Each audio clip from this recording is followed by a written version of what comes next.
오늘 새벽까지 3장까지의 말씀을 함께 나눴습니다. 하나님께서 여호수아를 부르셔서 강하고 담대하라고 말씀하셨고 그 라합의 이야기를 잠깐 했습니다. 붉은 줄을 내렸던 라합에 대한 이야기, 그리고 요단강을 건넌 이야기를 했어요. 이제 요단강을 건넌 이후에 하나님께서 이스라엘 백성에게 기념비를 세우라고 하셨는데, 오늘 기념비가 무슨 의미가 있을까, 또 우리들의 신앙에 있어서 이 기념비를 세운다고 하는 것이 왜 중요한가, 이런 말씀을 여러분들과 함께 나누어 보려고 합니다. 하나님께서는요, 끊임없이 이스라엘 백성들에게 그 약속의 땅 가나안 땅에 들어가는 중간중간에 끊임없이 하시는 게 있어요. 그것은 언약의 확인입니다. 하나님께서 이스라엘 백성들을 사랑하셨다는 증거는 끊임없이 언약을 확인하신 데서 우리들이 발견하게 됩니다. 하나님은 이스라엘 백성들이 범죄했다고, 하나님을 버렸다고 그들을 그냥 두시지 않았던 것 같아요. 여러분들 머릿속에 한번 이런 생각을 해보세요. 나는 지금까지 수십 년 동안 신앙생활을 하면서 내 삶에 이것은 내 신앙의 기념비다. 여러분들의 신앙의 기념비가 있으세요? 오늘 여기에 나오는 이 기념비를 세우고 여호수아는 백성들에게 이렇게 이야기를 하죠. 누군가 너희들에게 이것이 무엇이냐고 묻거든, 이 기념비를 세우고 무엇이냐고 묻거든 하나님께서 너희로 하여금 이 요단강을 건너게 하신 그때를 기억하라고 말씀하세요. 기념비는 우리들의 신앙에 기억될 만한 일이에요. 다른 말로 이야기하면 우리 신앙의 간증이기도 하죠. 저희 교회에 참 신앙생활을 신실하게 하는 그런 부부가 있어요. 제가 목회를 하면서 참 당혹스러운 것 중에 하나가, 교인들이 저에게 종종 그 이름을 지어달라는 말을 합니다. 아이 이름도 좀 지어달라 그러고, 또 새로 사업을 하게 되는 사업체 그 상호도 지어달라 그래요. 왜 저에게 이름을 지어달라 그럴까요? 아마 그분들 생각에는 담임 목사가 이름을 지어주면 애도 좀 잘 될 것 같고 장사도 좀 잘 될 것 같은 그런 마음이 있는 것 같아요. 그런데 제가 이름을 지어준다고 잘 되지는 않습니다. 그렇게 바랄 뿐이죠. 또 저도 제가 이름을 지어주고 잘 됐으면 좋겠는데 저에게는 그런 능력이 없어요. 지금도 제가 기억하는 것 중에 하나가, 저희 교인 하나가 일식 그 돈가스 집을 시작하면서 그 역삼동에 그 가게를 오픈하는데 저한테 돈가스집, 일식 돈가스집 이름을 지어달라는 거예요. 제가 일본어를 아는 거라고는 옛날에 당구 칠 때 그 쓰는 용어, 뭐 마세이, 뭐 식기, 뭐 기레이, 뭐 이런 거밖에는 제가 모르는데, 그 일식 돈가스집 이름을 지어주려고 제가 알고 있는 일본어를 다 하나씩 이렇게 넣어봤는데 별로 마땅한 게 없었어요. 근데 저에게 한 단어가 이렇게 탁 이렇게 와 닿더라고요. 그게 이제 당구를 치고 나면 잘 치면 기레이 이렇게 이야기를 하는데, 이 기레이라고 하는 말이 뭐 이제 beautiful, 뭐 이제 wonderful, 뭐 이런 뭐 아름다움, 뭐 여러 가지 의미를 가지고 있어요. 그래서 제가 기레이 돈가스 이렇게 적어보니까 괜찮더라고요. 그래서 오픈하는 날 제가 이제 그분에게 이름을 주고 기레이 돈가스 이렇게 이름을 주고 이제 오픈 예배를 드렸어요. 6개월 지난 후에 그 가게가 망했습니다. 그래서 문을 닫았어요. 저에게는 그 이름을 지어준다고 하는 것에 대한 굉장히 이제 트라우마가 좀 있어요. 그런데 저희 교회 아주 신실한 부부가 그 부동산을 오픈하는데 저한테 이름을 지어달라는 거예요. 이름도 한두 개 지어주면 그 괜찮은데 몇 개를 똑같은 거 지어줄 수는 없잖아요. 근데 참 이렇게 신실한 분이었기 때문에 제가 그 가정을 위해서 이렇게 기도를 하게 되었어요. 새벽에 하나님, 저 가정을 위해서 이름을 줘달라고 하는데 어떻게 이름을 줘주면 좋을까요? 근데 그때 기도하는데 제 머릿속에 떠오른 말씀이 있었어요. 진리로 허리띠를 띠고, 그 말씀이 저에게 계속 떠오르는 거예요. 그래서 이렇게 이름을 대봤어요. 허리띠 부동산. 그거는 좀 아닌 것 같고, 뭐 진리 부동산. 그러니까 제가 그 부부를 불러놓고 진리 부동산이라고 하세요. 근데 탐탁지 않은 것 같아요. 진리 부동산이라고 하는 이름이. 근데 저한테 줘달라고 했으니까 제가 이제 오픈을 하는 날 진리 부동산 이렇게 이름을 줘주고 그런 기도를 했어요. 제가 진리라 이름을 붙인 이유는 이 부동산이 하나님의 진리 가운데서 진리를 지키는 부동산이 되었으면 좋겠습니다. 그렇게 예배를 드리고 교회에서 이렇게 잊고 이렇게 지나가다가 몇 달 만에 이렇게 만났어요. 그래서 제가 물어봤습니다. 진리 부동산 잘 돼요? 그랬더니 목사님 한 건도 못했어요. 그러는 거예요. 그러면서 저에게 부동산을 하면서 요즘은 안 그렇지만 옛날에는 다운 계약서라는 게 있잖아요. 사람들이 세금 문제 때문에 다운 계약서가 보편화돼 있었고 진리를 지키면서 법대로 하자 그랬는데 한 건도 안 되더라는 거예요. 근데 그분이 저에게 이런 얘기를 했어요. 네, 목사님, 한번 제가 끝까지 해볼랍니다. 그리고 몇 달이 지났어요. 근데 그분이 저에게 찾아와서 목사님, 진리부동산 문 닫아야 될 것 같습니다. 문 닫을 때 와서 예배 드려주세요. 제가 아마 처음으로 오픈할 때 예배 드리고 문 닫을 때 예배를 드려본 그런 케이스였던 것 같아요. 문을 닫았어요. 제 마음이 참 안 좋았어요. 하나님 왜 진리대로 살려고 하는 저분의 사업이 저렇게 문을 닫아야 합니까? 제가 참 마음이 안 좋았어요. 근데 그렇게 얼마간의 시간이 지나갔는데요. 그분이 저에게 제 사무실에 찾아왔어요.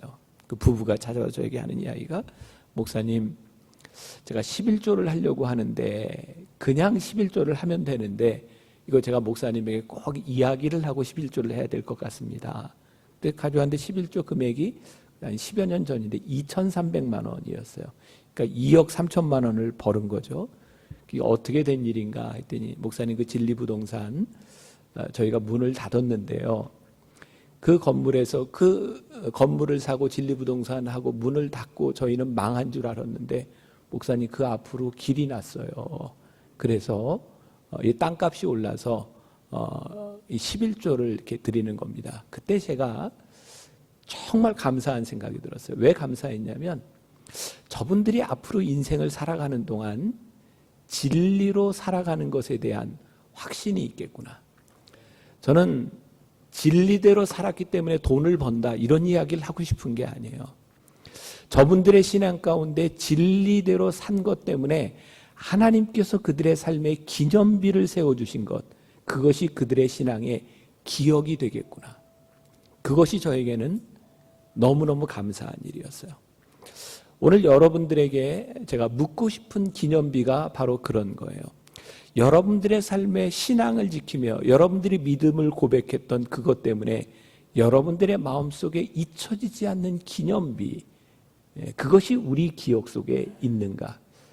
만일 우리들에게 그런 기억이 없다면 그 기념비를 세우는 것은 굉장히 소중한 일이라고 생각하거든요.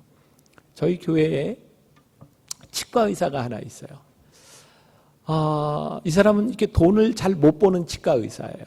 왜냐하면 저희 교회는 분당인데 오산에서 이렇게 치과를 하다가 거기서 아주 잘 되는 치과였어요. 근데 그분이 오산에서부터 이렇게 교회를 다니다가 교회 가까운 데로 이사를 와야 되겠다. 딱 그 마음 하나로 분당으로 이사를 오게 되었는데 치과가 잘 되지 않는 거예요. 어려운 거예요.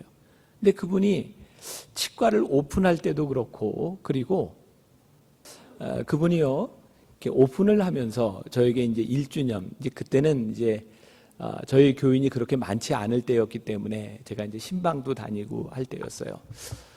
근데 그분이 처음 예배를 드리고 났는데요. 10년이 됐는데 저를 다시 초청을 했어요. 목사님이 치과 옮긴 지 10년이 됐는데 목사님 예배를 드려주세요. 그래서 치과에서 예배를 드리는데 거기 보니까 그 기념패가 이렇게 9개가 있고 10개째 큰 게 있어요. 가서 봤더니 치과 1주년 그다음에 담임 목사 김병삼 목사와 함께 기념 예배를 드리다 자기가 패를 만들었어요.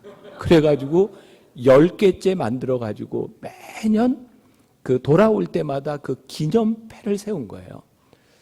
근데 이분이요, 지금은 치과가 제가 참 너무 감사해요. 잘 되는 게 너무 감사한데 이분이 치과를 하면서 자기 집이 없는 사람이었어요. 근데 10년 동안 시작하면서 적금을 들은 게 있어요. 근데 저에게 하는 이야기, 목사님, 제가 10년 동안 이 모은 돈을 가지고요, 제가 기념비를 세우고 싶어요. 목사님, 뭘 하면 좋겠습니까? 그래서 제가 그분의 헌금을 가지고 저희 교육관 하나를 리모델링을 해줬어요.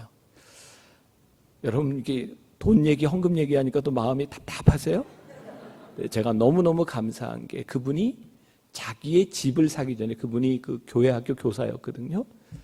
자기가 모아놨던 그 돈을 가지고 아이들을 위해 교육 공간을 리모델링 해준 걸 보면서 제가 정말 간절히 기도했어요. 하나님, 이 가정에 이 공간이 기념비가 되게 해주세요. 정말 제 마음 가운데 그 교인을 바라보며 제가 기도했던 기억이 나요. 우리의 인생에 기념비를 세운다. 그것이 어떤 때는 돈이 들어가는 일일 때도 있고, 어떤 때는 우리의 헌신이 되는 때도 있고, 어떤 때는 우리들의 삶에 큰 상처가 되는 때도 있어요. 여러분들의 삶에 우리들이 신앙을 지켰기 때문에 우리들이 물질적인 축복을 받는 것도 기념비지만, 여러분들이 신앙을 지키기 위해 너무너무 큰 아픔과 상처가 있는 것도 저는 기념비라고 생각해요. 왜? 그것이 하나님이 기뻐하시는 일이라면, 그것이 물질적인 축복이든 우리들이 물질의 손해를 보았던, 그것은 우리들에게 기념비가 아닐까. 저는 우리 교인들에게 이런 도전을 종종 줍니다. 교인들이 감사헌금을 내요. 이렇게 감사헌금 제목을 보면 참 감사한 일들이 있는 거예요. 이사했는데 남아서 이렇게 돈을 버는 것도 있고, 우리 아이가 취직을 하거나 좋은 대학에 간 일도 있고. 근데 제가 이렇게 교인들에게 여러분, 어쩌면 우리들이 감사하는 이 감사 헌금이 세상 사람들의 감사와 똑같을까요? 정말 우리가 이사를 해서 돈이 남은 것만 감사하고, 내가 내 신앙을 지키기 위해서 큰 돈을 손해보면서까지 내가 이사한 것에 대한 그런 감사는 우리들에게 없을까요? 내 자식이 좋은 직장에 갈 수 있음에도 불구하고 그것을 포기하고 사명을 따라간 것이 너무 감사해서 우리들이 하나님 앞에 그런 감사를 드릴 수는 없을까요?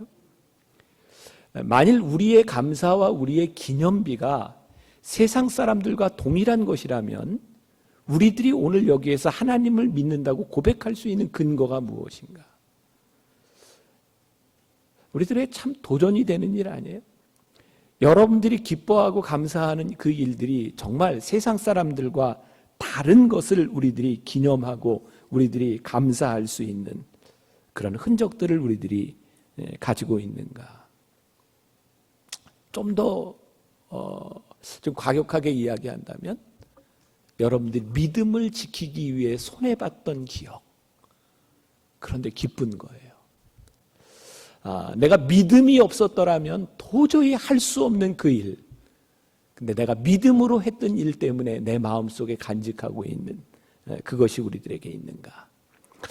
오늘 본문 말씀 4절부터 7절까지 제가 다시 한번 여러분들에게 읽어드립니다. 여호수아가 이스라엘 자손 중에서 각 지파에 한 사람씩 준비한 그 12사람을 불러 그들에게 이르되, 요단 가운데로 들어가 너희 하나님 여호와의 궤 앞으로 가서 이스라엘 자손들의 지파수대로 각기 돌 한 개씩 가져다 어깨에 매라. 이것은 너희 중에 표징이 되리니 후일에 너희의 자손들이 물어 이르되, 이 돌들은 무슨 뜻이냐 하거든 그들에게 이르기를, 요단물이 여호와의 언약궤 앞에서 끊어졌나니, 곧 언약궤가 요단을 건널 때 요단물이 끊어졌으므로 이 돌들이 이스라엘 자손에게 영원히 기념비가 되리라 하라 하니라. 하나님께서 왜 기념비를 세우라고 하셨을까요? 그 일을 통해서 너희들이 기억할 일이 있다는 거예요.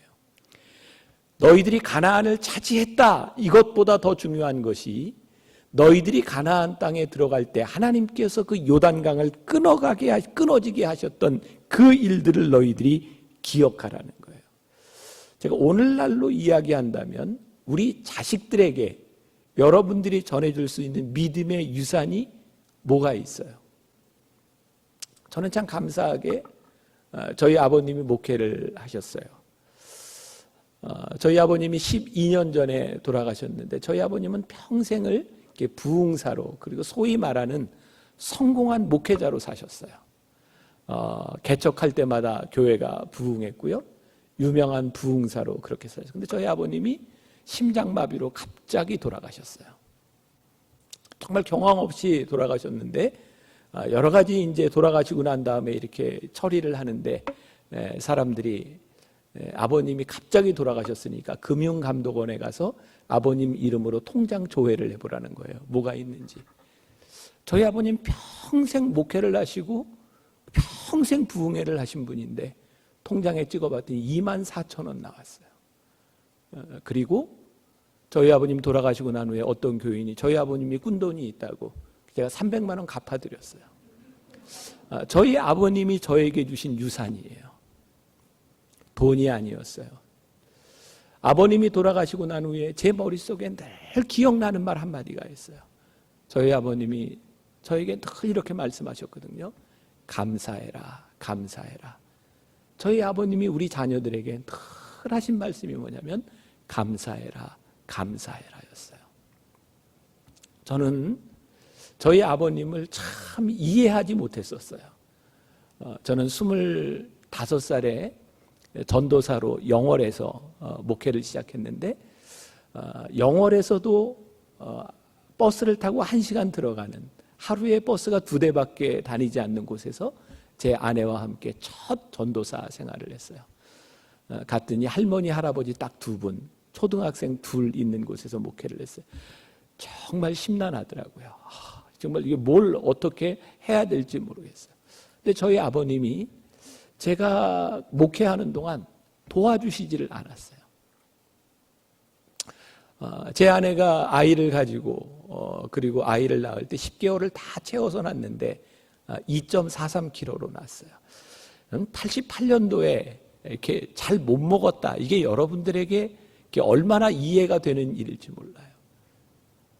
근데 제 아내와 저희 아버지, 어머니, 저에게 큰 상처가 된 건 제 딸아이가 장애를 가지고 태어난 거였어요.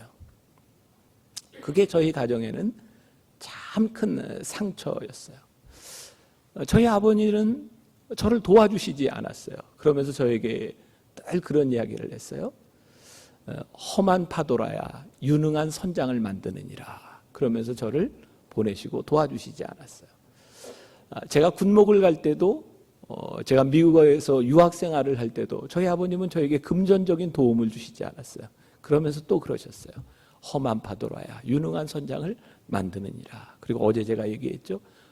목회자는 모래바닥에 코를 쳐박고 죽어도 교인들에게 돈 없다는 얘기하는 거 아니다. 근데 시간이 지나놓고 보니까 그것이 저에게 너무너무 큰 믿음의 유산이 되었어요. 만일 아버지가 제가 목회를 하는 중에, 공부를 하는 중에 저를 풍족히 도와주셨다면 나는 지금 어떤 사람이 되었을까?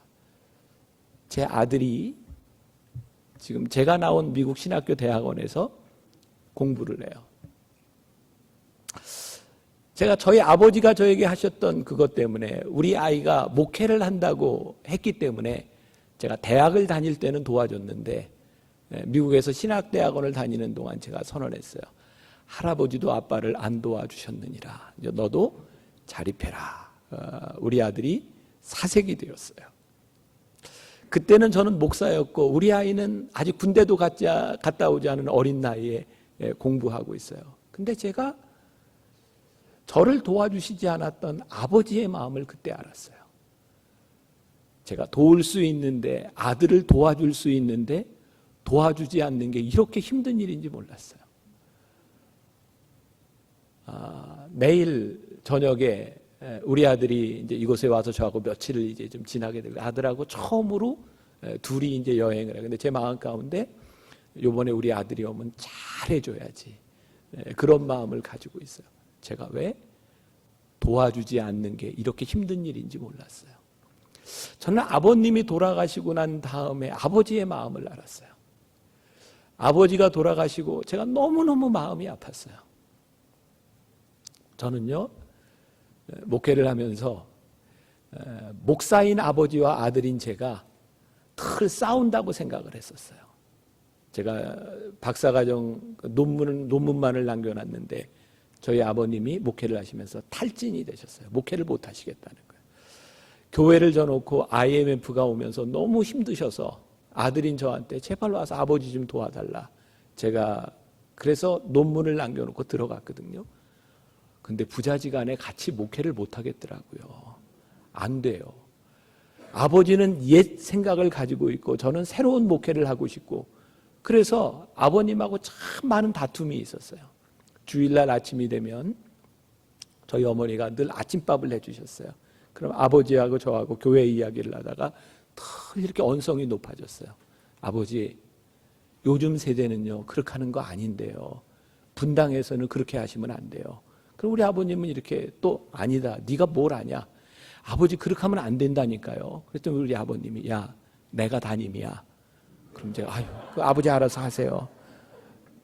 그리고 그렇게 지나다가 아버지하고 도저히 같이 목회를 못할 것 같아서 저는 이제 한동대학의 교수로 가기로 이렇게 결정한 상태에서 저희 아버님이 뇌경색으로 쓰러지셨거든요.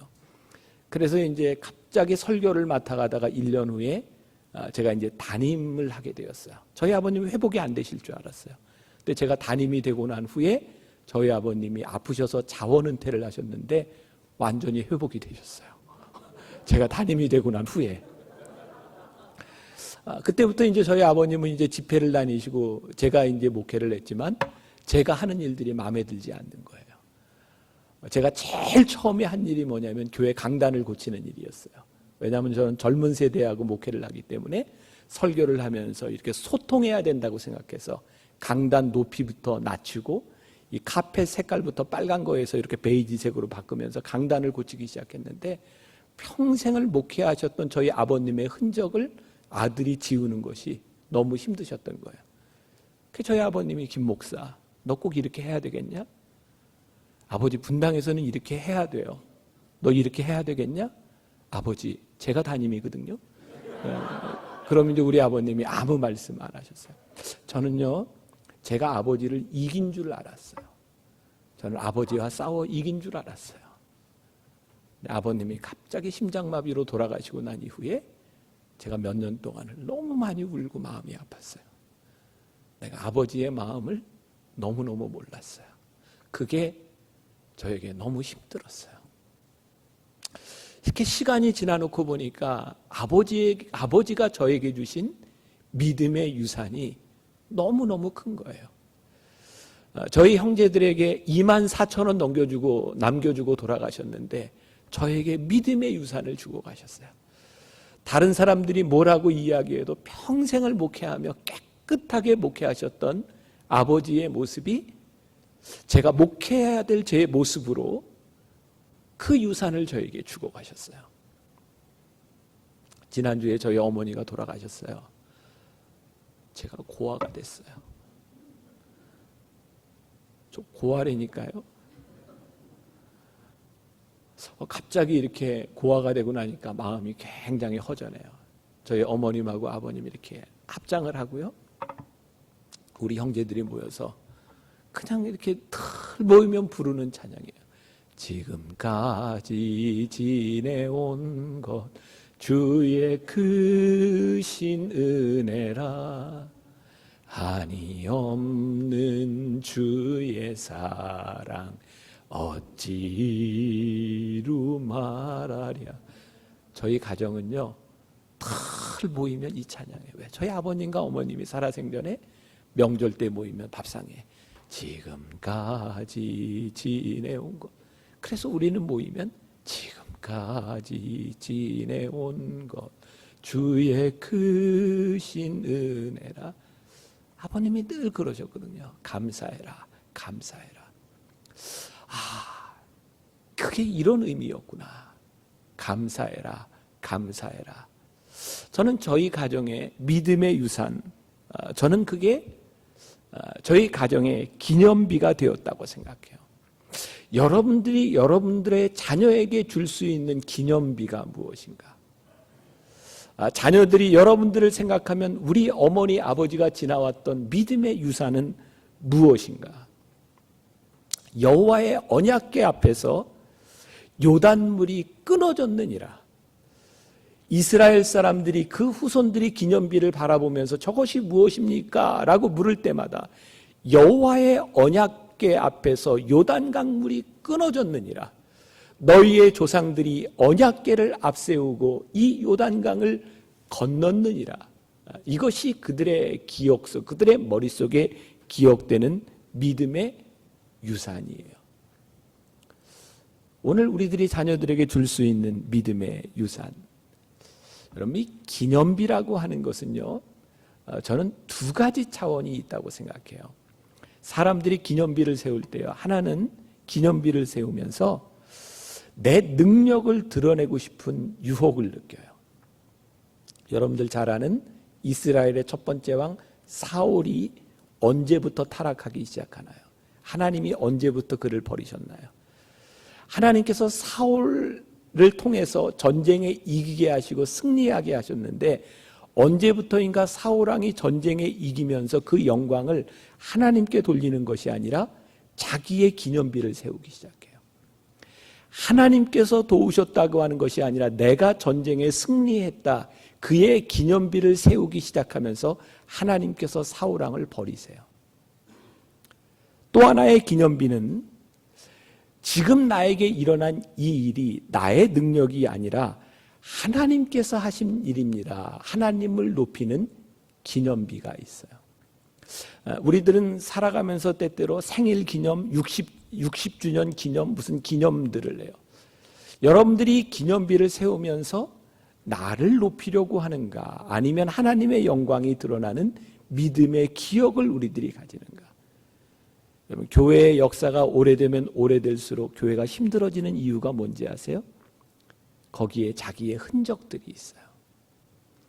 한국의 최초의 감리교회 정동교회, 여기 LA에 계시던 송기성 목사님이 가서 목회를 하시는데 너무너무 힘들어 하시는 거예요. 교회를 리모델링 하려고 하는데 한 원로 장로님이 와서 이렇게 이야기를 해요. 저 벽에 못을 박을 거면 나한테 박으시오. 벽돌 하나 깨면 내가 깨지는 줄 아시오. 저 벽돌이 어떻게 세워졌는지 아냐고. 여러분, 교회에 헌물을 하고 의자를 세우고 하면서 누구누구 기념이라고 하는 것이 믿음을 기념하는 것이 아니라 내 이름을 기념하고 내 조상을 기념하며 손을 대지 못하게 한다는 거예요. 여러분, 하나님이 우리를 버리시는 때가 언제인지 아세요? 하나님을 기념하는 것이 아니라 내 믿음과 내 영광을 기념하기 시작할 때 하나님이 우리를 버리세요. 우리들에게 세워져야 되는 것은 믿음의 추억, 믿음의 기억, 그것이 우리들에게 있는가? 오늘 8절 말씀 보니까 각 지파의 사람들이 요단강 가운데서 돌을 하나씩 가져다가 자기들이 유숙한 곳으로 가져다가 거기에 두고 19절에 보면 첫째 달 10일에 백성이 요단에서 올라와 여리고 동쪽 경계 길갈에 진치매라고 되어 있어요.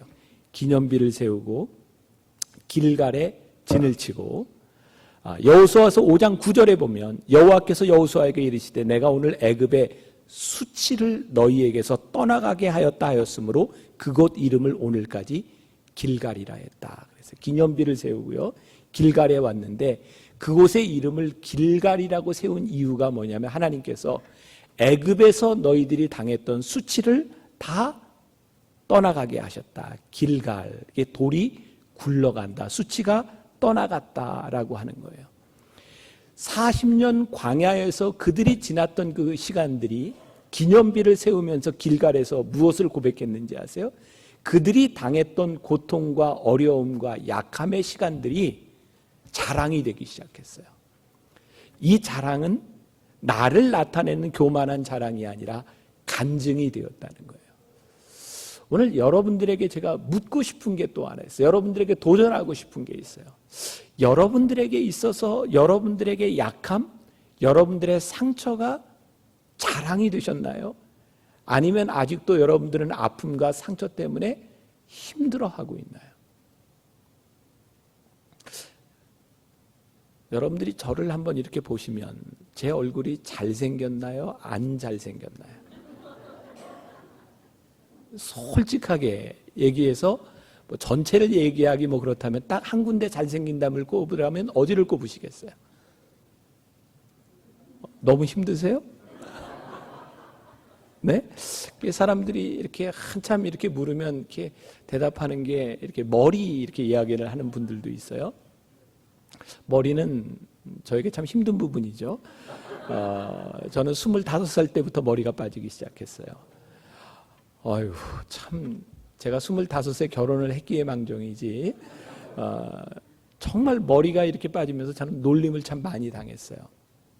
또 26살에 목사가 됐거든요.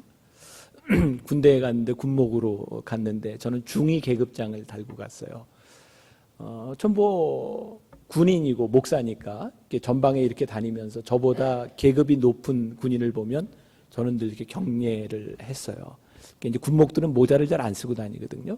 전투복 입고 제가 그때 있던 부대 구호가 상승무적인데 상승무적 하고 제가 경례를 하면요, 제 경례를 받은 저보다 높은 군인들이 굉장히 어색하게 경례를 받았어요. 왜냐하면 제가 계급이 중인데 생긴 게 중위가 아니었거든요. 그래서 그 당시에 군대에서 저에게 붙여진 별명이 중령대우중이였어요.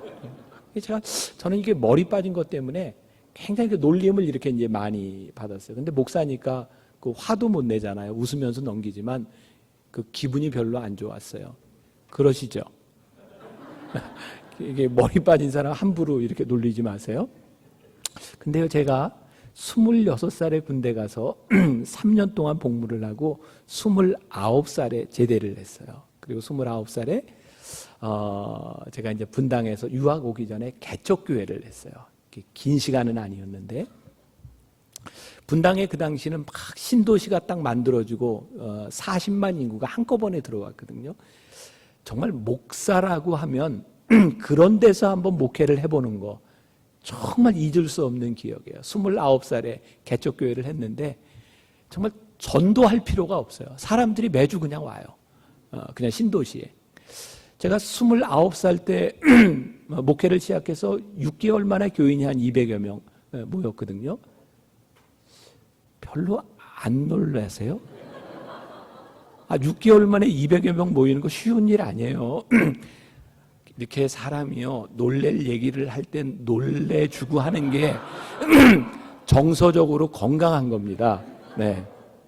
29살 때 제가 이제 목회를 하는데 저에게 참 신기한 거예요. 이 교회들이 굉장히 많은데 이렇게 어린 목사가 목회하는데 사람들이 왜 일로 이렇게 와줬을까 고맙기도 하고. 그때 이제 신방 가면 제가 묻는 거죠. 왜 우리 교회에 와서 만나교회에 와서 등록을 하게 되셨나요? 근데 그때 제가 참 잊을 수 없는 대답을 한 분이 있어요. 그 당시에 참 젊은 집사님이었는데 지금은 저희 교회 여자 장로님이 됐어요. 그분이 처음 분당에 이사 와서 장로교회를 다녔대요. 정말 목사님이 설교도 좋고 교인들 분위기도 좋고 찬양도 좋고 뜨겁고 다 좋은데 한 번은 이렇게 상담할 게 있어서 목사님을 찾아갔는데 상담을 못 하겠더래요. 목사님이 너무 젊어서 상담이 안 되더라는 거예요. 그래서 제가 그분에게 물어봐, 혹시 그 목사님 나이가 어떻게 되시나요? 그랬더니 35이래요. 그래서 제가 혹시 제 나이를 알고 등록하셨나요? 그렇게 물어봤거든요. 근데 그분이 저에게 하는 이야기가, 목사님 참 신기하죠. 설교 시간에 목사님이 뭐 애들 이야기, 군대 갔다 온 이야기 하면 목사님 나이가 딱 나오는데요. 목사님 나이를 아는데도 얼굴을 보면 마음이 편안해지는 거예요. 그래서 저희 교회에 등록했대요. 제가 그때 하나님 앞에 정말 그런 고백했어요. 저는 정말 젊어서 머리 빠진 게 저에게 컴플렉스라고 생각했는데, 야, 하나님이 이렇게 쓰시는구나. 전 정말 그때부터 제가 머리 빠진 것에 대해서 한 번도 제가 컴플렉스라고 생각하지 않았어요. 제가 유학을 마치고 35살에 한국에 돌아왔어요. 그리고 제가 이제 학교에서 강의를 하고 이제 만나교회 이렇게 사역을 하고 하는 중에 저희 아버님 쓰러지시고 만나교회 담임 목사를 뽑아야 되는 그 시기가 왔어요. 저희 아버님이 미국에 요양하시면서 영상으로 보냈어요. 내가 회복이 되지 않을 것 같으니 담임 목사를 뽑아달라. 근데 제가 이미 1년 동안 이제 설교를 하고 있는데 청빙위원회에서 후임자를 뽑는데 자격을 놓고 이렇게 이야기를 하는데, 그 당시에는 저희 교회가 이제 재적은 한 10,000명 정도 되고 출석 인원이 아이들까지 한 3,000명 정도 모일 때였어요. 근데 장로님들이 그런 정도 규모의 부목사를 이렇게 담임 목사를 뽑는데 대체적으로 어떤 생각을 하고 있냐면, 나이가 만 40은 넘어야 되지 않는가. 그게 이제 중론이었던 것 같아요. 그때 저희 장로님 중에 이제 국방부 대변인을 하던 분이 있는데, 나중에 들은 이야기입니다. 그분이 거기에서 이렇게 얘기를 했대요. 김병삼 목사가 나이는 안 되지만 생긴 게 되지 않냐고. 진짜로. 그래서 저를 놓고 후보로 올릴 것이냐 안 올릴 것이냐를 가지고 투표를 했어요. 근데 제가 거기에 후보로 올라갔고요. 교인들이 무기명으로 투표를 했는데 제가 이제 만장일치로 담임 목사가 된 거예요.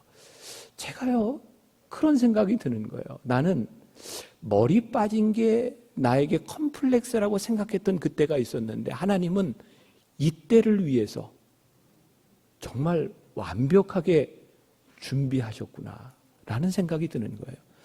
저는요, 잘생긴 목사님들을 보면은 부러울 때가 많이 있었어요. 어떻게 잘생기냐면, 일단 목사님은요 조금 말러야 돼요.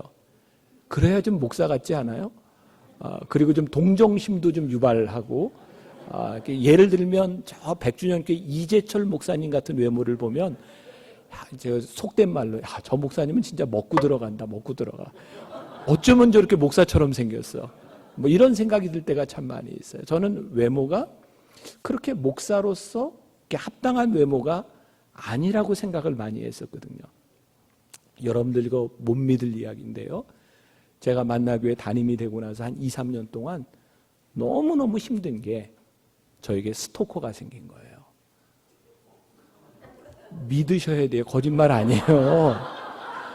아니, 세상에 저한테요, 어떤 일들이 일어났냐면, 어떤 여자가 계속 편지를 해요.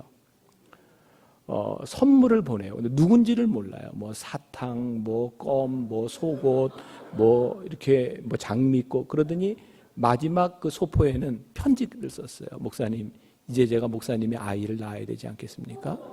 어머머머머, 어머. 그런 여자만 있는 게 아니라 두 여자가 저하고 결혼하겠다고 이혼을 했어요. 그리고 제 아내하고 저하고 인사하고 있는데 제 아내를 때리고 가는 거예요. 빨리 이혼하라고. 자기 응답받았다고. 어머머머. 뭐 그런 일들이 저에게 있었어요. 근데 가만히 생각해 보니까요, 제가 이렇게 생겼는데도 그 정도니, 만일 제가 여기에서 더 뛰어난 외모를 가졌더라면, 나 목회 못했겠다.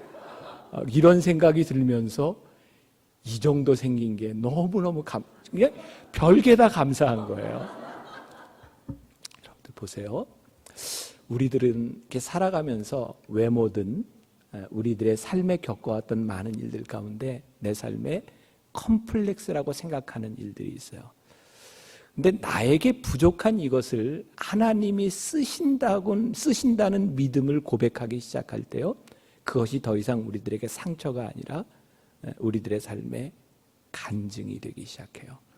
어제 제가 잠깐 제가 목사가 되기 싫은 거 억지로 됐다 이런 이야기를 했더니, 오늘 점심 식사를 대접하신 분이 그 목사님 그 예배 시간에, 그 설교 시간에 그런 얘기를 좀 들을 수 있나요? 이야기를 하는데, 사실은 제가 이제 원고에 없던 이야기인데, 전 진짜 목사가 되기 싫어서 이리저리 이렇게 도망 다녔던 사람이거든요. 저는 신학대학 1학년 때는 정말 당구만 쳤고요. 대학교 3학년 때는 신학교 그만두고 전 딴 길을 가려고 휴학계를 냈던 사람이에요. 제가 군목시험을 저희 아버님이 억지로 보라고 해서 보기는 했는데, 저는 떨어졌으리라고 생각했어요. 왜냐하면 9명 뽑는데 300명이 왔거든요. 저는 붙을 생각이 없었어요. 그래서 제일 빨리 쓰고 나왔어요. 저 떨어지려고. 그런데 참 인생이요, 재수가 없을래니까 그 시험 감독관들이요, 전부 저희 아버님 군목 후배였던 거예요. 그래가지고 면접 만점을 주고 설교 만점을 주고, 다른 거 제가 막 다 대충 쓰고 나왔는데, 그래서 9명을 뽑는데 제가 10등을 한 거예요. 그럼 떨어져야 되잖아요. 그런데 붙은 사람 중에 하나가 또 신원조회에 걸려가지고요, 정말 저는 재수 없이 목사가 됐어요. 목사가 되고 나서 진짜 힘들었던 건 뭐냐면 제가 군대를 갔는데 저는 억지로 목사가 됐는데 저희 부대의 사단장이 전 군에서 제일 유명한 신앙인이에요. 그래서 저는 연대교회를 담임하고 있는 중위 목사인데 사단장이 저희 교회를 나와요. 정말 미치겠더라고요. 그래서 막 제가 26살 때 목사가 됐는데 저희 교회의 교인이 400명, 500명. 세상에 장교들이 다 와요. 불교의 회장까지 다 나왔어요. 그 당시에는 사단장이 나오면 다 나올 때입니다. 저희 연대장은 믿음이 더 좋은 사람이에요. 저녁 예배 시간 한 번 빠지지 않고 전투복을 입고 매일 앞자리에 있는데 정말 미치겠더라고요. 근데 그분이 저에게 목사님이 전방에 있는 모든 부대를 일주일에 한 번씩은 좀 방문해서 예배 드려야 되지 않냐고. 그래서 제가 26살에 억지로 목사가 돼가지고요. 주일 낮 예배 1, 2부, 저녁 예배 1, 2부, 수요일 저녁 예배 1, 2부, 목요일 저녁 예배 1, 2부 그리고 살았어요. 저 진짜 너무너무 힘들게 살았어요. 그리고 그렇게 목사가 되고 갔더니 저는 태생적으로 성실해요. 노는 걸 좋아하지만 제가 공부도 열심히 했고 제가 맡은 일에 대해서는 참 성실하게 해요. 제가 사명으로 일한 게 아니라 저는 군대에서 군인들이 불쌍해서 진짜 열심히 군정활동했어요. 매일 위문 다니고 하면서. 근데 아무리 열심히 해도요, 제 삶에 채워지지 않는 공허함들이 있었거든요. 어떤 신학교 다닐 때 신학을 그만두려고 할 때 그게 잘 안 돼서 여러분들이 이게 지금 상상이 될지 모르지만 제가 대학 다니던 2학년, 3학년 시절에는 제가 그룹 사운드 만들어서 딴따라를 했어요. 그때는 이제 머리도 길게 기르고 다니고요. 찢어진 청바지 입고 다니면서 술집에서 노래하고 옛날에 광화문에 코스모스 코러스라고 하는 데 있어요. 거기 가서 이렇게 노래하면 막 이렇게 안주도 공짜로 갖다 주고 그러니까 이제 늘 그렇게 이제 놀면서 다녔어요. 그 놀면서도 또 제가 해야 될 공부는 또 했어요. 저는 감리교신학대학을 들어갈 때도 장학금을 받고 들어갔고 본대학원도 수석으로 들어가고 아니 믿으셔야 된다니까 진짜예요 진짜. 뭐 그렇게 제가 군목 생활을 하면서도 열심히는 했지만 저에게 이렇게 공허함은요 이렇게 채워지지를 않더라고요. 얼마나 놀고 싶을 나이예요. 그러니까 제 친구 군목들 5명이 같이 이렇게 군목을 들어갔는데 몇 달 만에 한 번씩 이렇게 모여요. 근데 모이면 저는 이렇게 노는 걸 좋아하니까 저는 공으로 하는 운동을 다 해요.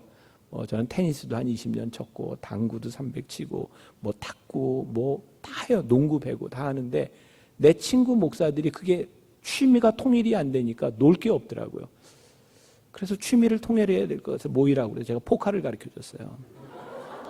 그 순진한 목사들한테 포카를 가르쳐 줬더니 너무너무 좋아하는 거예요. 그래서 그때부터 매월 한 번씩 월급날 저희들이 강동구에 있는 여관에 모여서 포카를 쳤어요. 너무 그렇게 그러지 마세요. 금방 변해요. 예, 제가. 그리고 진짜 목회를 그만둬야 되겠다는 생각이 저에겐 제일 많았어요. 근데 제가 그 여관에 포카 치러 이렇게 들어가는데요. 저는 하나님께서 우리들의 인생에 우리를 이렇게 몰고 가시는 때가 있다고 생각하는데 여관 주인이 저한테 또 오셨어요 하고 인사를 하는데 그게 섬찟한 거예요. 그래서 내가 직업이 목사인데 여관 주인이 나를 또 오셨어요. 그거는 아닌 것 같더라고요. 그때부터 제 고민이 시작됐어요. 빨리 내 갈 길을 결정을 해야 되겠다. 그래서 그때는 제가 공부를 하고 대학 교수가 돼야 되겠다고 생각했어요. 목회는 절대로 못할 것 같았어요. 근데 그 해에 이제 군목들을 위한 이제 수련회를 하게 되었는데 그때도 하루만 참석하고 놀러 나오려고 마음을 먹고 들어갔는데 그때 제 마음이 도저히 그냥 가면 안 될 것 같더라고요. 제가 목사가 되고 나서 처음으로 제 마음속에 기도나 한번 해볼까? 그런 마음이 들었어요. 그래서 앞자리에서 집회를 마치고 기도하는데 너무너무 답답했고요. 그대로 내려가면 안 될 것 같아서 그때 광림수도원의 개인 기도실에 들어갔어요. 그리고 이제 한 주간 기도하고 딱 나오는데 제가 처음으로 하나님 앞에 고백한 거였어요. 아, 하나님이 나 사랑하시는구나. 제가 처음 고백한 일이었어요. 왜냐하면 저는 지금 그 시간까지 오는 동안 내 삶에 내 맘대로 된 일이 없어요. 신학교도 억지로 갔고 목사도 억지로 됐고, 그런데 그 순간순간 가운데 하나님이 한 번도 내 삶에 손을 대지 않은 일이 없다는 것을 믿음으로 고백하며 하나님이 나를 사랑하신다는 고백을 처음으로 했어요. 그때 저에게 막 자신감이 생기는 거예요. 여기까지 하나님이 나를 인도하셨다면 앞으로도 하나님이 나를 인도하실 거야 라는 믿음이 저에게 있었어요. 그때부터 전 정말 열심히 살기 시작했어요. 미국 가서 공부하는 동안 제가 공부를 굉장히 일찍 마쳤어요. 제가 나온 시카고의 게렛이라고 하는 신학교는 노스웨스턴 캠퍼스에 있는 상당히 좋은 신학교입니다. MDB 과정이 3년이잖아요. 제가 2년에 마쳤어요. 사람들이 그거 막 가짜라 그래요. 근데 제가 3년을 왜 2년에 마쳤는지 아세요? 목회가 너무너무 하고 싶었어요. 그래서 공부를 열심히 했어요. 박사과정에 들어가서 제가 선교학 박사를 했는데 2년 반 만에 마쳤거든요. 한국에 들어왔더니 그것도 가짜가 아니냐 그래요. 너무 일찍 마쳤다는 거예요. 이유가 딱 한 가지였어요. 전 너무너무 목회가 하고 싶어서요. 공부가 내 인생의 목적이 아닌데 너무너무 목회가 하고 싶어서 열심히 공부했어요. 저 게렛이라고 하는 신학교에서 제가 올해이 받았거든요. 믿어주셔야 된다니까요. 그리고 제가 PhD 과정을 안 하고 선교학 박사 과정을 한 것에 대해서 사람들이 이상하게 생각했어요. 너 왜 그거 하냐고. 근데 제 마음이 정해졌어요. 저는 목회가 너무너무 하고 싶었어요. 자, 한국에 와서 목회를 하면서 저희 교회는 아주 독특한 일들을 해요. 이미 목회자들은 많이 알고 있는 일인데 제가 담임 목사가 되고 나서 처음 리모델링을 할 때 저희 교회에 흡연실을 만들었어요. 왜 흡연실을 만들었냐면 제가 어느 젊은 부부 신방을 하는데 그 남편이요, 담배를 못 끊어서 교회를 못 나와요. 담배 냄새 때문에 본당을 못 들어요. 그래서 아내만 내려주고 자기는 밖에서 기다려요. 그래서 제가 다른 젊은 부부하고 이렇게 이야기를 하다가 저 담배 피는 사람도 말씀을 듣고 예배를 드려야 변할 텐데 지금 그렇게 할 수 없을까? 그때 제 말을 듣고 있던 한 남자가요, 목사님, 그게 제가 평소에 꿈꾸던 교회입니다. 흡연실 만들죠.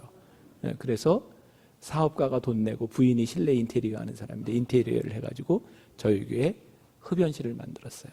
주일날 예배 실황이 흡연실에서 이렇게 예배가 중계가 돼요. 저희 교회는 흡연실에서 담배를 피면서 예배 드리는 사람이 있어요. 제가 담배를 피라고 흡연실을 만들었을까요? 담배를 끊으라고 흡연실을 만들었을까요? 끊으라고 만든 거예요. 만일 제가 신학교를 다니면서 목사가 되어서 제가 그렇게 놀았던 경험이 없다면 저는 이런 목회를 하지 않았을 거예요. 저는 하나님이 때가 되면 내 인생에 손을 대시면 누군가의 인생도 바꾸실 것이라는 믿음이 저에게 있었어요. 그래서 저희 교회에 여러분들 옛날 분들 아실 거예요. 그 김학래라고 하는 개그맨, 임미숙하고 결혼한 김학래 씨가 저희 교회에서 흡연실에서 예배를 드리다가 본당으로 올라와서 영성훈련까지 받았어요. 옛날 가수 중에 논개 부른 사람이 있어요. 몸 바쳐서 아세요? 이동기 씨가 흡연실에서 예배 드리다가 본당으로 올라와서 예배를 드렸어요. 제 삶에요, 저는 그렇게 놀고 제가 그렇게 목사가 되기 싫었던 그 이유로 저는 목사가 될 수 없다고 생각했어요. 근데 하나님이 제 삶의 모든 일들을 기념비로 바꿔주셨어요. 저희 교회가 예배를 1, 2, 3, 4, 5부 5번 예배를 드리는데 예배 스타일이 다 틀려요. 1부 예배는 가운을 입고 이렇게 좀 거룩하게 예배를 드려요. 2부 예배는 조금 현대적으로 제가 가운을 벗고 오케스트라와 함께 예배를 드려요. 3부 예배는 오케스트라가 아닌 전자악기로 그리고 예배를 드리고 4부는 제가 양복을 입지 않고 편안한 면바지를 입고 청년들과 함께 예배를 드려요. 가만 생각해 보면 저는 고등학교 때는 성악을 했어요. 대학교 와서는 딴따라를 했어요. 제가 했던 삶의 모든 과정들을 하나님이 쓰시는 거예요. 내가 하나님 앞에 쓰임받기 전에는 그 모든 것이 하나님의 일을 할 수 없는 것으로 생각했는데 하나님께서 나를 부르셨다고 하는 그 부르심 앞에서 내 과거의 모든 일들이 하나님 앞에 쓰임받기 시작하는 거예요. 제가 이런 이야기를 하잖아요. 저는 사실 중고등학교 다닐 때 부모님과 선생님들은 저를 모범생으로 알고 있었지만 저는 목사 아들인 게 너무너무 싫어서요. 뒤에서 딴짓했어요. 전 중학교 2학년 때부터 노름했거든요. 학교 마치면 애들하고 모여서 포카 치고 고스톱 치고, 그때 제가 교회 회계를 맡고 있었는데 회비 다 잃어가지고요. 그거 채워놓으라고 얼마나 힘들었었는지 몰라요. 저에게 그런 경험들. 저는 중학교를 다니면서 소위 여러분들 친구라고 하는 영화 보면 그 공부 잘하는 한 애 있고 막 이렇게 깡패들이 보호해줬던 그런 역할이죠. 제가 딱 그런 상황이었어요. 제가 그렇게 공부를 잘하는 학생은 아니었지만 그 소위 말하는 깡패들, 주먹을 쓰는 애들이 매일 선생님한테 맞는 게 너무너무 불쌍해서요. 제가 시험 볼 때면 제가 답안지를 늘 보여줬어요. 근데 그 아이들이 그때부터 저를 보호해주기 시작했어요. 저 병사민을 아무도 건들지 마. 그래서 그 깡패들의 보호 가운데 제가 이렇게 학교를 다녔거든요.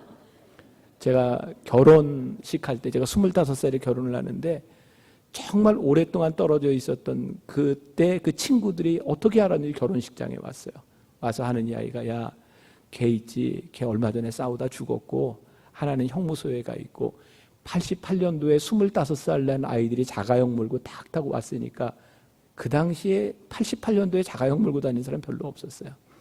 그때 제 친구들이 제 뒤에 사진 찍으면서 저한테 이런 얘기했어요. 병삼아, 우리는 네가 너무너무 자랑스러워. 우리 친구 중에 대학 간에 너 하나야. 제 삶의 주변에 있었던 일들, 제가 전 싸움 한번 해보지 않았어요. 전 지금까지 술도 먹어보지 않았어요. 담배도 펴보지 않았어요. 그런데 제가 잘못될 수 있는 순간들이 참 많이 있었어요. 그리고 제가 이런 이야기들을 제가 교인들에게 할 수 있는 것은 하나님께서 나를 그 과거에 살게 하신 것이 아니라 내 삶을 바꿔주셨기 때문에 그것이 제 삶의 기념비가 되는 거예요. 저는 여러분들이 지금 살아왔던 여러분들의 삶의 오점, 여러분들에게 부끄러움, 너무너무 창피해서 누군가에게도 이야기하고 싶지 않은 이야기들, 그것이 여러분들의 기념비가 되어야 돼요. 내가 살아왔던 이 부끄러움들을 바꾸어 주신, 내 마음을 바꾸어 주시고 내 인생을 바꾸어 주신 그 하나님 앞에 우리들이 기념비를 세울 수 있을 때 우리의 과거는 수치스러운 것이 아니라 우리들의 삶에 간증이 되기 시작해요. 저는 분명히 믿는 게 있어요. 하나님은 우리의 부족함도 쓰시는 분이고 우리의 연약함을 바꾸어 쓰시는 분이라는 거예요. 여기 지금 LA에서 목회하고 계시죠? 노진준 목사님이라고, 혹시 아는 분이 있는지 몰라요. 장로교 목사님인데 제가 수년 전에 러시아 코스타에 갔을 때 그분을 처음 만났어요. 그분이 제 앞에 설교를 했는데 이렇게 걸어 나오는데 제가 유심히 보게 된 건 그분이 심한 소아마비예요. 저는 이렇게 서서 설교할 수 있지만 그분이 기대서 설교를 했어요. 제가 그분의 이야기를 잊을 수가 없어요. 그분이 이런 얘기를 했어요. 자기가 날 때부터 소아마비로 한국에서 사는 동안 마음의 결심을 했다는 거예요. 나는 절대 누구에게도 지지 않을 거야. 싸움도 공부도 열심히 살았대요. 근데 고등학교 때 자기가 다니던 교회 목사님 아들하고 싸웠는데요. 거기서 상처를 받고 교회를 떠난 거예요. 미국으로 이민을 와서 은혜를 받았어요. 그리고 이 목사님에게 꿈이 생긴 거예요. 목회자가 되고 좋은 설교자가 돼야 되겠다. 그때부터 하나님께 기도했다. 하나님, 제 소아마비 낫게 해주세요. 자, 좋은 목사 되고 싶어요. 근데 아무리 기도해도 하나님이 고쳐주시지 않더라는 거예요. 너무너무 마음이 아파서 하루는 이렇게 수요일 저녁에 길을 걷고 있는데, 옛날에는 우리 그 미국의 교회에 보면 이렇게 사인보드로 형광으로 해서 이렇게 예배 안내들이 있었잖아요. 그런데 Wednesday Night Service, 힐링 서비스라고 써 있더래요. 그래서 목사님이 그 미국 교회를 들어갔는데 한 50여 명 정도 이렇게 모여 있는데 그 목사님이 설교하는데 이런 내용이었대요. 여러분, 믿음으로 기도하면 여러분들의 병이 낫습니다. 근데 이 목사님이 그 설교를 들으면서 화가 나더라는 거예요. 그럼 내가 지금까지 기도했던 건 믿음이 없었다는 거야? 난 정말 믿음으로 기도했는데. 한 사람씩 나와서 이렇게 안수 기도를 하는데 이 목사님이 안수를 받기 전에 그 백인 목사님한테 따졌대요. 진짜 믿음으로 기도하면 낫습니까? 그분이 예스라 그러더래요. 다시 물었대요. 믿음으로 기도하면 낫습니까? 예스라 그러대요. 그러더니 이 백인 목사님이 청년 목사님에게 묻기를, 여러분 고린도후서에 나오는 사도 바울의 이야기죠. 사도 바울이 그의 가시를 가지고 하나님께 기도했을 때, 간구했을 때 그의 병이 나았냐고 안 나았냐고 묻더래요. 병이 나았어요, 안 나았어요? 그 목사님이 안 나았다고 이야기를 했더니 그 목사님이 나았다 그러더래요. 아니 어디 나았냐고. 사도 바울이 하나님 앞에 3번씩이나 간구하였으나 하나님께서 사도 바울에게 내 은혜가 내게 족하다 하심으로 사도 바울이 그 다음부터 그의 약함을 약함이라 여기지 않고 그의 약함을 자랑하였다. 사도 바울의 가시가 더 이상 그의 인생의 가시가 아니라 자랑거리가 되는 순간 사도 바울의 병이 나았노라고. 목사님이 그때 손을 들고 하나님께 선포했대. 하나님, 제 소아마비가 나은 줄 믿습니다. 저는 그때 설교하는 그 목사님의 모습을 보면서 저분이 소아마비가 아니었더라면 이렇게 멋진 설교를 할 수 있을까? 내가 소아마비 때문에 하나님 이거 고쳐주셔야 내가 좋은 설교가 되리라고 생각했는데 하나님께서 그의 소아마비를 멋지게 쓰시는 것을 바라보면서 내 은혜가 내게 족하다. 사도 바울이 깨달았던 것이요, 그의 약함이 강하다는 거였어요. 딴 데로 흐르는데 그냥 합시다. 뭐 하나님이 인도하시는 대로. 여러분 사도 바울을 생각해 보세요. 그가 그런 생각하지 않았을까요? 사도 바울의 손수가 한번 얹어도 병자들이 낫는데, 사도 바울이 능력 있게 설교를 하는데 그에게 가시가 있어요. 사람들이 그게 간질이었을지도 모른다 그러죠. 생각해보세요. 이렇게 설교하다가 발작을 하는 거예요. 거품을 물고. 사도 바울이 이렇게 생각했겠죠. 하나님, 제가 기도하며 병자들이 낫고 말씀을 전하는데 제가 이렇게 쓰러지면 어떡합니까? 하나님 좀 고쳐주세요. 그러면 제가 목회를 잘 할 수 있을 것 같아요. 사도 바울이 가지고 있는 가시 때문에 이게 아닐 것 같아서 하나님께 기도했는데 하나님이 내 은혜가 내게 족하다 그러신 거예요. 사도 바울이 깨달은 게 있죠. 내 약함이 강함이구나. 왜냐하면 나에게 있는 이 가시 때문에 내가 끝까지 하나님을 버리지 아니하고 교만하지 아니하고 하나님을 붙들 수 있도록 해준 이 가시가 나에게 은혜구나 라고 고백하는 순간 사도 바울은 더 이상 그의 가시가 그의 목회에 장애가 되지 않았어요. 저는 사도 바울을 굉장히 좋아합니다. 저는 바울 서신을 보면서 제가 주제 넘지만 전 정말 사도 바울의 모습 가운데 제 모습을 보는 것 같아요. 그에게 있는 열정, 그의 마음들, 또 전승에 의하면 사도 바울이 키도 좀 작고 머리도 좀 벗어졌다 그러죠. 사도 바울을 보면 저는 사도 바울을 굉장히 좋아해요. 제가 목회를 하면서 지금 제가 건강해 보이잖아요. 저 운동도 열심히 하거든요. 근데 제 몸에 가시가 있어요. 제가 진짜 열심히 목회를 하던 때, 그때는요, 제가 처음 담임 목사가 되고 정말 목회도 열심히 했는데 정말 말로 설명할 수 없는 일들이 일어났어요. 1년에 출석 교인이 1000명씩 늘어나는 거예요. 뭐 어떻게 설명할 방법이 없어요. 그냥 1000명씩 늘어나요. 그리고 40대 초반에, 그러니까 여러분들이 모르는 분도 있겠지만 언론에서 다음 세대를 이끌어갈 목회자, 그러면 이제 제 이름이 이렇게 늘 올라가요. 이걸 모르는 건 여러분들이 무식한 거예요. 이게 알 사람은 다 알아요. 이제 40대 초반에 뭐 다음 세대 목회자, 그리고 교회도 건강하게 성장하고 있었어요.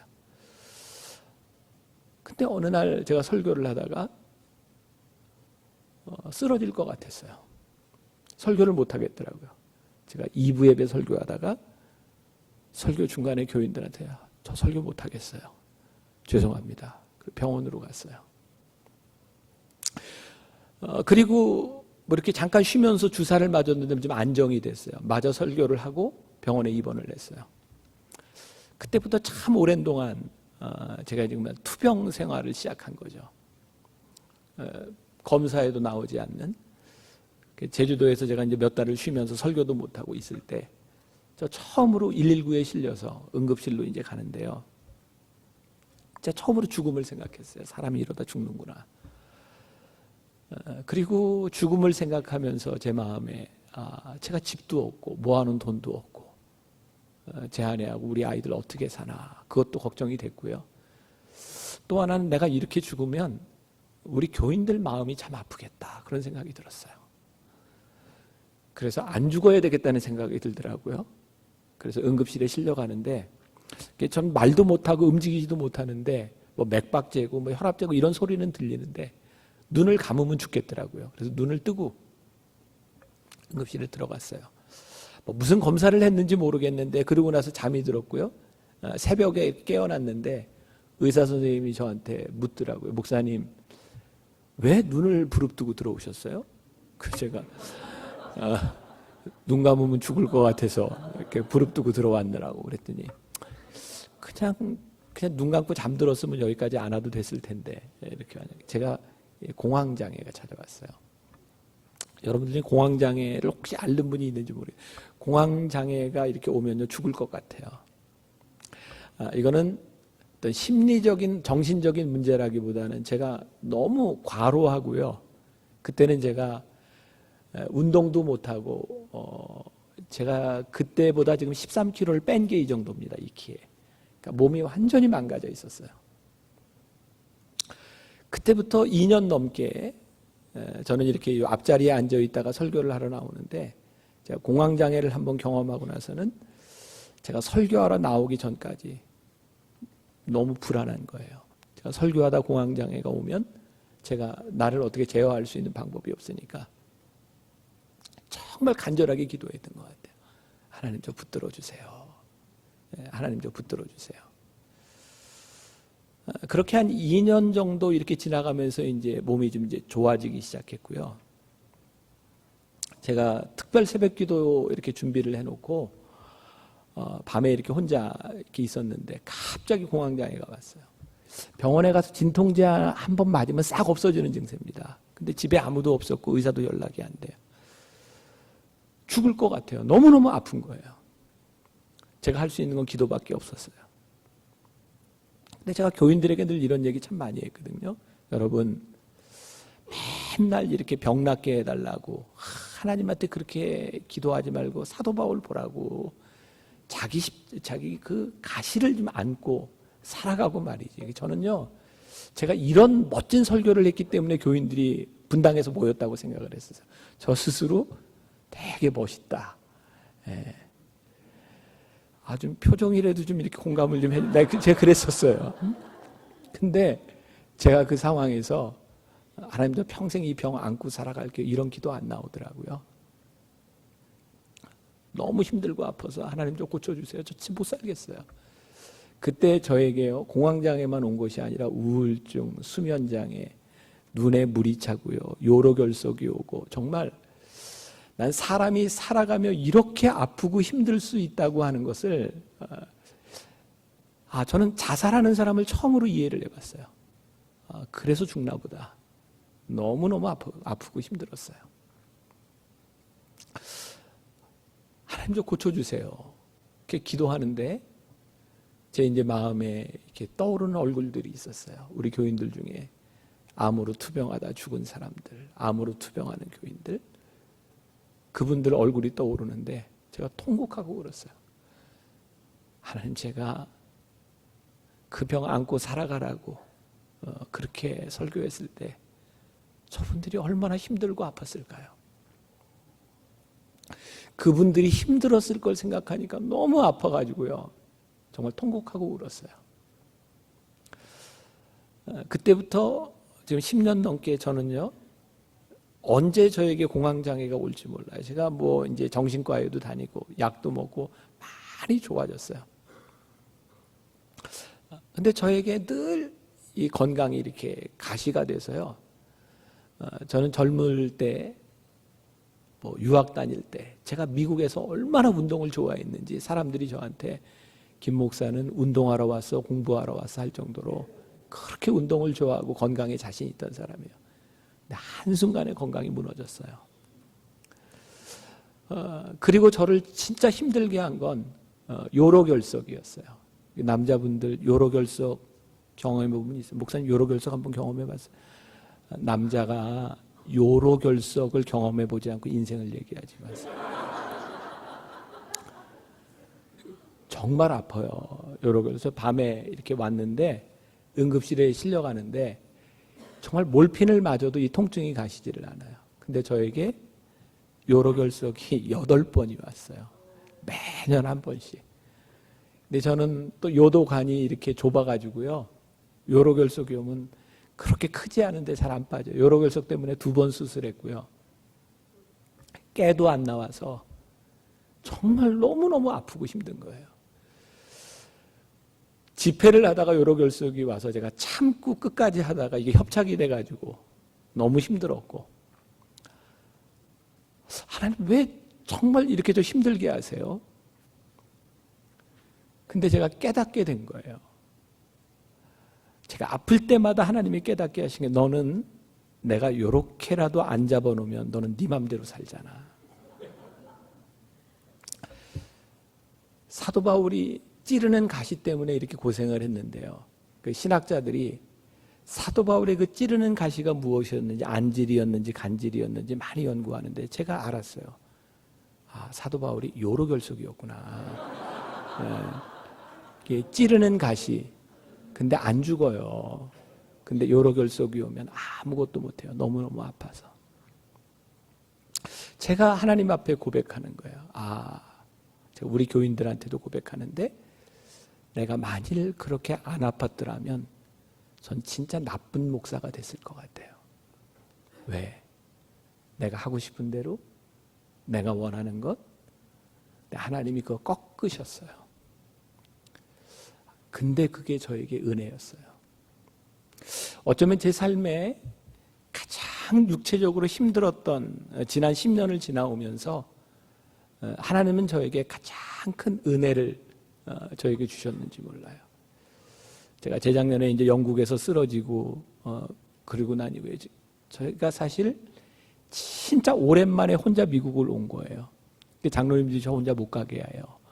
제가 언제 응급실을 갈지 모르기 때문에 제 아내가 제 옆에 붙어 있지 않으면 저 못 가게 할 정도로. 저 전혀 안 아프게 생겼잖아요. 저 진짜 건강하거든요.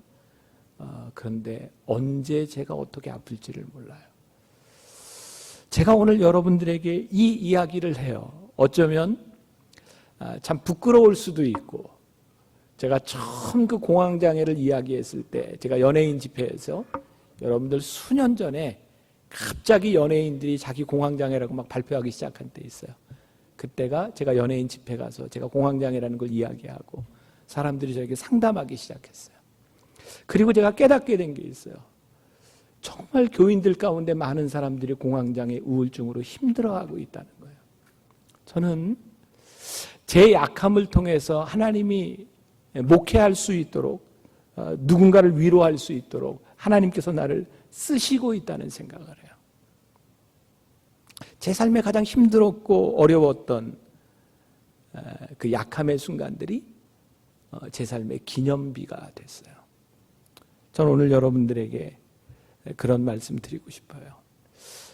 여러분들의 가장 부끄러운 부분, 누군가에게 숨기고 싶었던 부분, 여러분들의 상처가 여러분들의 기념비가 될 때 하나님이 그거 쓰실 수 있어요.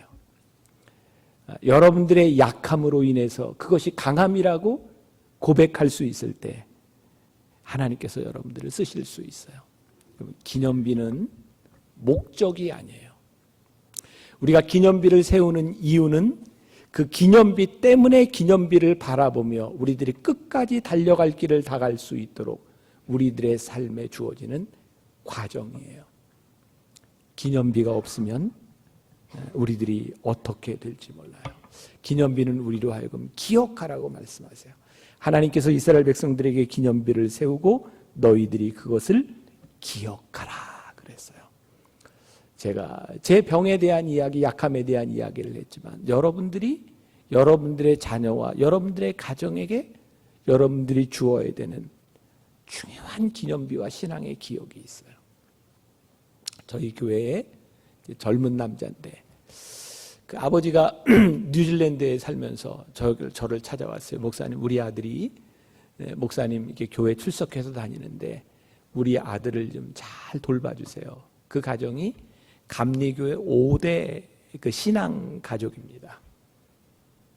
아버지가 그 아들을 너무너무 걱정하는 거예요. 사업하는 아들이 신앙을 버릴까 봐. 근데 그 아들이요, 예배를 드릴 때마다 털 앞자리에 와서 앉아 있어요. 그 제가 그 젊은이에게 이렇게 물어봤어요.